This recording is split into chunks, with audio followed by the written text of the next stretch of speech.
और चलिए आगे बढ़ते हैं बड़ी खबर के साथ। एआईएमआईएम चीफ असदुद्दीन ओवैसी ने एक बार फिर से मोदी सरकार और संघ पर बड़ा हमला बोला है। ओवैसी ने कहा कि चीन से भारत को खतरा है, लेकिन मोहन भागवत उसकी बात नहीं करेंगे। हैदराबाद से सांसद ओवैसी यहीं नहीं रुके। उन्होंने कहा पीएम मोदी ने हिंदुओं को तकलीफ दी, मुसलमानों और ओबीसी को तकलीफ दी। असदुद्दीन ओवैसी ने वक्फ बिल को लेकर मोदी सरकार पर निशाना साधते हुए कहा कि ये वक्फ बिल लाकर मुस्लिमों की जमीन छीनना चाहते हैं। कि भारत के 78 करोड़ हिंदुओं को खतरा है। सुनो मोहन भागवत, ना भारत के हिंदुओं को खतरा है, ना भारत के मुसलमानों को कोई खतरा है। हाँ, एक खतरा भारत के मुसलमानों को, हिंदुओं को, दलितों को, आदिवासियों को, सिखों को, ईसाइयों को है। वो किससे है? नरेंद्र मोदी और मोहन भागवत से खतरा है।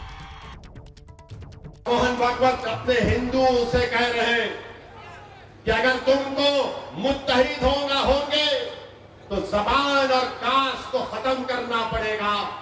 मोहन भागवत से हम पूछना चाह रहे, मोहन भागवत 10 साल से तो आपके चेले मोदी भारत के वजीर आजम है।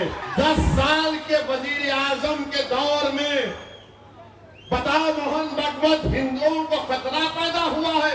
अरे मोहन भागवत, तुम तो मोदी की बेइज्जती कर रहे हो, तुम तो नरेंद्र मोदी की धज्जियां उड़ा रहे हो। ना भारत के हिंदुओं को खतरा है, ना भारत के मुसलमानों को कोई खतरा है।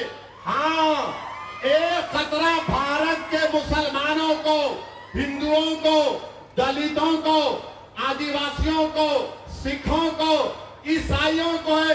वो किससे है? नरेंद्र मोदी और मोहन भागवत से खतरा है। हमको खतरा तुमसे है। सजा दे रहे इसलिए कि 2024 में हमने मोदी के 370 के ख्वाब को चुकनाचूर कर दिया। मैं 19 करोड़ आवाम का एक गुलाम बनकर, उनकी जबान बनकर तुम्हारे सामने उनके इंसाफ की बात करने आया हूं। कि नौजवान पुकार पुकार कर कह रहा है, भारत का नौजवान चाहे वो मुसलमान दलित हो, अब मोदी हम तुझसे डरने वाले नहीं हैं। अब मोदी हम तुझसे डरने वाले नहीं हैं। हम कभी भी तुझसे नहीं डरे। अरे हम वो हैं मोदी जो सिर्फ अल्लाह से डरते और किसी के माइका लाल से नहीं डरने वाले हम हैं। तुम अब कब्रिस्तान है, ईदगाह है, मस्जिदें 300 साल पुरानी है, दरगाहें हैं, इसका कोई डॉक्यूमेंट नहीं है। तो मोदी कह रहे हैं कि वक्फ यूजर खत्म कर दिया जाएगा। जिस तरह गुजरात में 1200 साल पुरानी हाजी मंगरोल शाह की दरगाह को शहीद कर दिया गया, मिसमार कर दिया गया मस्जिदों के साथ, वही हाल पूरे भारत में अगर ये बिल कानून बनता है तो करना चाहते हैं। 2000 स्क्वायर किलोमीटर पर चीन कब्जा करके बैठा हुआ है डेमसाक में।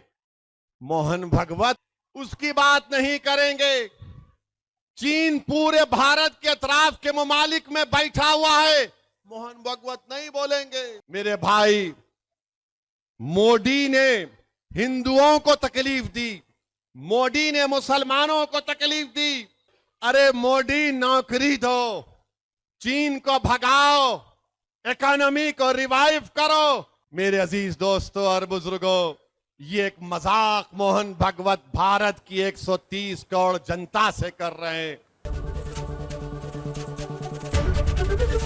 एबीपी गंगा, खबर आपकी, जुबान आपकी।